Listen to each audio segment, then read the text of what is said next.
Welcome to the Self-Growth Nerds podcast. I'm your host, Marie, a courage coach, creative soul, and adventure seeker. Since through hiking the Pacific Crest Trail in 2019, I'm on a mission to help you embrace your most confident self so you can achieve your dreams too. If you're eager for deep conversations, big questions, and meaningful connections, join me on the quest to discovering how we can create a more magical and memorable life. Hello nerds! How are you doing today? I'm good. I really have been loving my schedule this summer. I start my day with 2 hours of creative work in the morning, and then I go kayaking on the canal that's just in front of my house. It's like a 2-minute walk. It's been amazing. I just soak up the sun, listen to my podcast, smile dumbly at everyone else who's on the water. Then I come home, I have lunch, and I do another 5-ish hours of work in the afternoon. And afternoon is when I have my meetings and I do the work that requires less of my focus.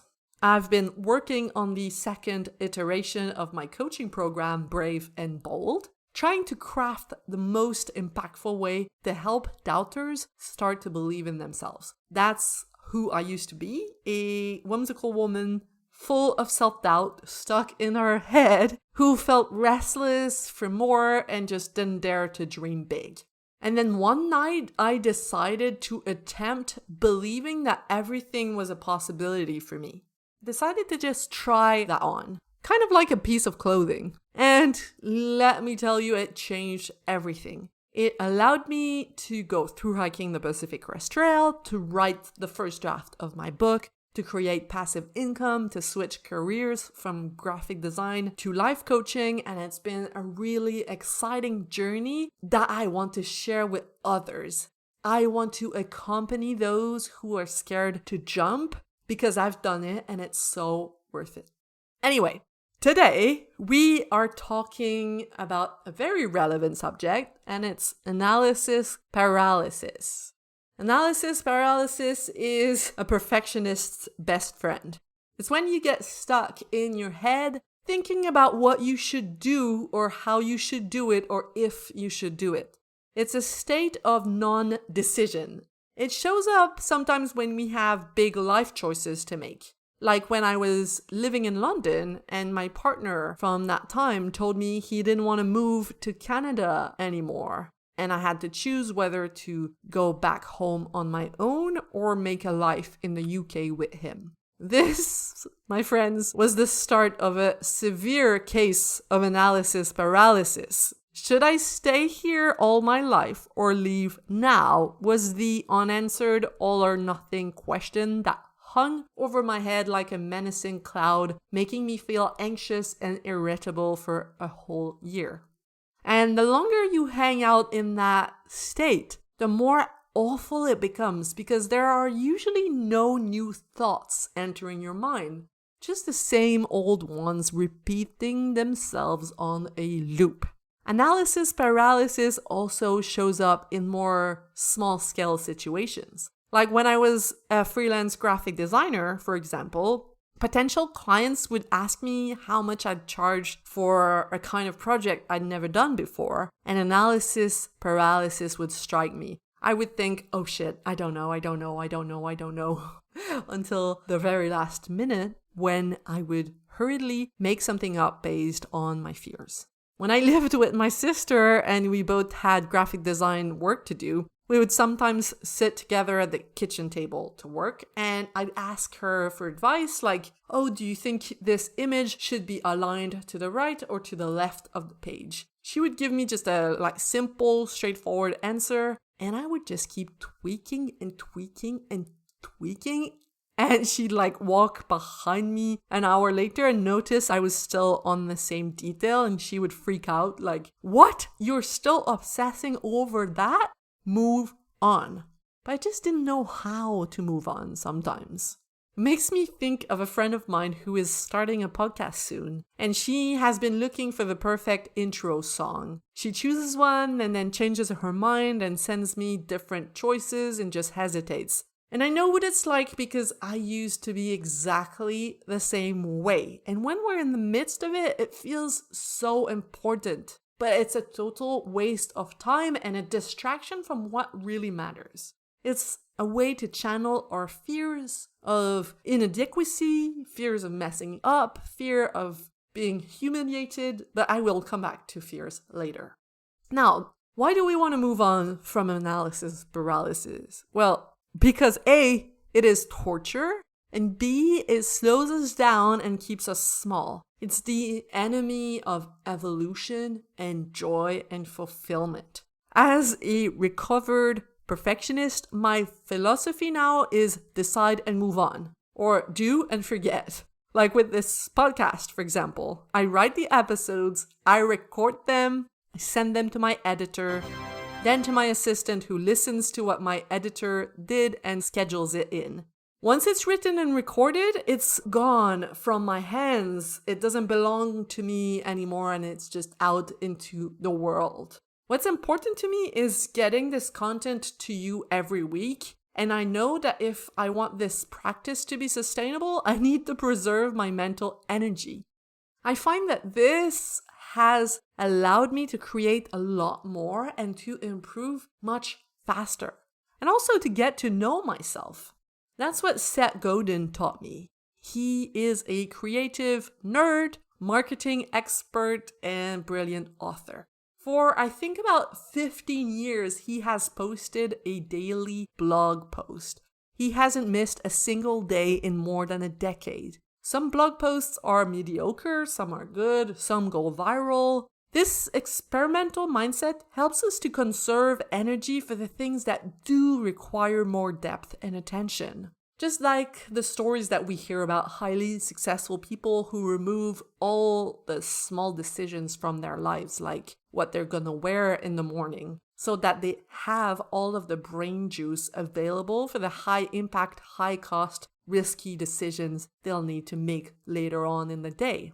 Writers like Stephen King, Neil Gaiman, and Woody Allen talk about the huge amount of people who come to them and say they want to be writers but have not written a single draft, because most of them will wait for the perfect book idea before getting to work, or for the appropriate skill level. But what if it was the opposite? What if you have to come up with and act on 100 bad ideas before you have one good one? What if I have to write and record 500 podcast episodes before I start to master the craft? What is it that you are stuck on? Maybe it's a decision that you're trying to make or something that you really want to do but have been hesitating about for a long time.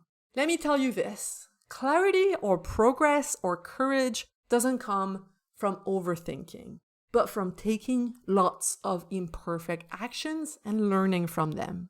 I know many of you are terrified about making a mistake, but mistakes are how we learn and how we realign. Analysis paralysis is our brain's clever way to protect us from the fears. Thoughts like, I'm not sure what to do, or who do I think I am, or my voice is not special, it's already been done. These are all beliefs that you choose to hold on to so that you can avoid facing your biggest fears. I was stuck in analysis paralysis about shaving my hair for 12 years. Here's the loop I would go on every other month. I'd think, I want to shave my hair. And then, wait, but what if I look ugly? Don't do it. Your partner's going to think you're no longer attractive. You're going to regret it. Okay, I won't do it. All that was a dialogue between my inner being who wanted to do it and the fears of my primitive brain. That's what our primitive brain does. It protects us from potential death. And apparently being perceived as unattractive was classified as a dangerous threat in my unconscious. Then one day, my friend Anna said to me, stop talking about it and do it. So I decided to act and I asked Ollie to shave my head. Then I went to lie in the fetal position on my bed and I cried and cried and cried. The next day, I woke up with more power than I'd ever felt before. Because I had decided, for one of the rare times in my life, not to listen to my brain's fears, but to listen to my heart, to what I truly wanted, beyond all the social conditioning that's ingrained in all of us. I had liberated myself, and it felt amazing. So now let's talk about how you can also liberate yourself if you tend to get stuck in the awful cycle of analysis paralysis. First, you've got to clean up your thoughts by doing a brain dump of everything that could go wrong if you make the wrong decision. Notice that your fears are not facts, but words on paper. And then question the hell out of them. This is kind of like what Marie Kondo tells us to do with our closets. Take everything out and then assess each bit of clothing and decide if you wish to put it back in the closet or not. For example, if you think, I could regret leaving my job. Okay, then ask, so what? What happens if you regret it? I would feel terrible and hate myself. Okay, but that's optional, right? You can decide intentionally that no matter the thoughts that come up about your decision, you will have your own back and will not under any circumstance allow self-loathing to occur. Another example, let's say you're stuck in analysis paralysis with the thought, what if it's not for me? Like I did when I considered through hiking and I was like, I don't like hiking that much. Am I really gonna put everything on hold to go hike for 6 months? Question that thought. What would happen if you did discover that it was not for you? You would stop and do something else? What's so bad about that? Well, I would have quit my job or I would have left my apartment. Okay, so what? You find another job. You find another apartment. You find another partner. You have found a job before. You have found an apartment before. You have found a partner before. What keeps you from doing it again? What we are afraid of most of the time is not what's going to happen, but how we predict we are going to feel when it does. So if I was to discover that I didn't like hiking enough to do it for 6 months, I'd feel embarrassed. But the only reason I would feel embarrassed is because of what I would make it mean. The only reason I would feel embarrassed is because I would choose to entertain thoughts like, I'm so stupid, I should have known. Again, this chain of event is optional. You can decide ahead of time what you're going to think if your worst fears turns out to be true. I'm going to say that again because it's really important. You get to decide ahead of time what you're going to think if your worst fear turns out to be true. What's the fear that keeps you stuck in analysis paralysis? I'm going to give you some more examples. Fear of disappointing my dad. Okay, let's imagine your dad is totally disappointed. What do you want to choose to think about that? That you're a failure? No, why choose that thought when there are so many better thoughts to pick from? Instead, you can choose to think that your dad's feelings are not your responsibility and that you lived your life for you. Another one, fear of beginning because you might not finish. Okay, so imagine you start another project that you don't finish, that you give up after 2 days. So freaking what? Are you going to make it mean that you're a lazy loser? You could, but what's the purpose of that?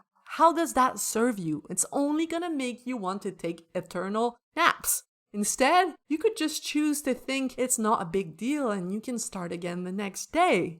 Our current thoughts create our future reality. So if your current thought is, I might give up because I'm a loser and that's what usually happens, then your subconscious records that and the likeliness of this happening increases. Not because you're lazy, but because you choose to believe that you are.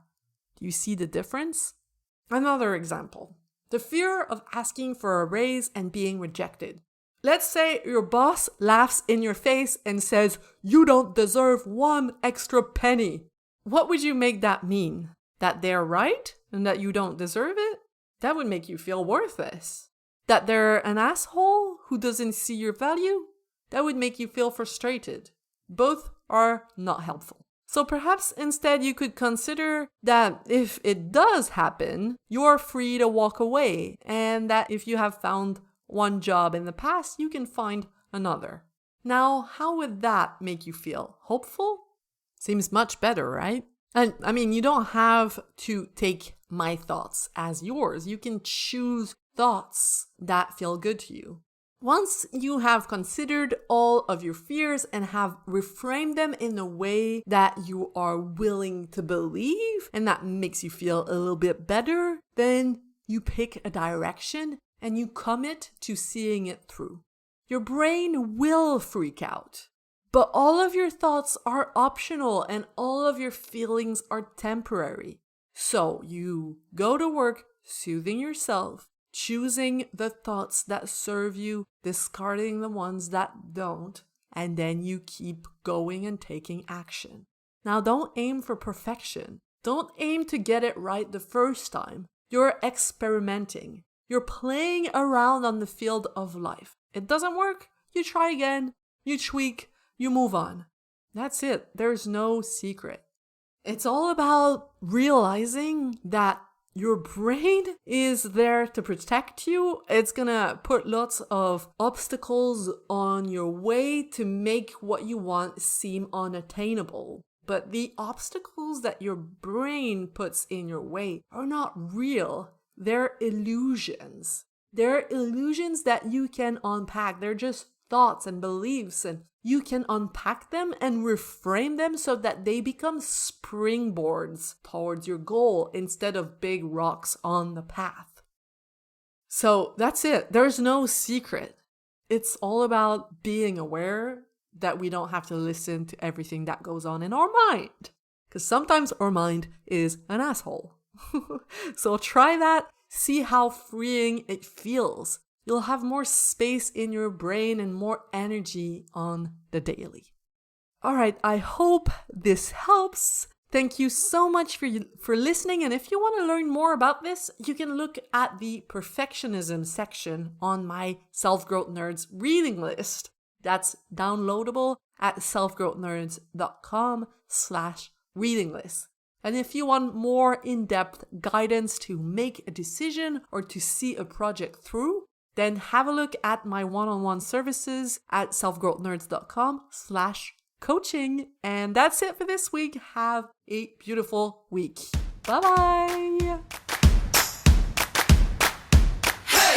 You just listened to the Self-Growth Nerds podcast. Make sure to subscribe and to find me on Instagram at Self-Growth Nerds. If you want individual help developing the confidence to create a more meaningful and exciting life, visit selfgrowthnerds.com today to learn how.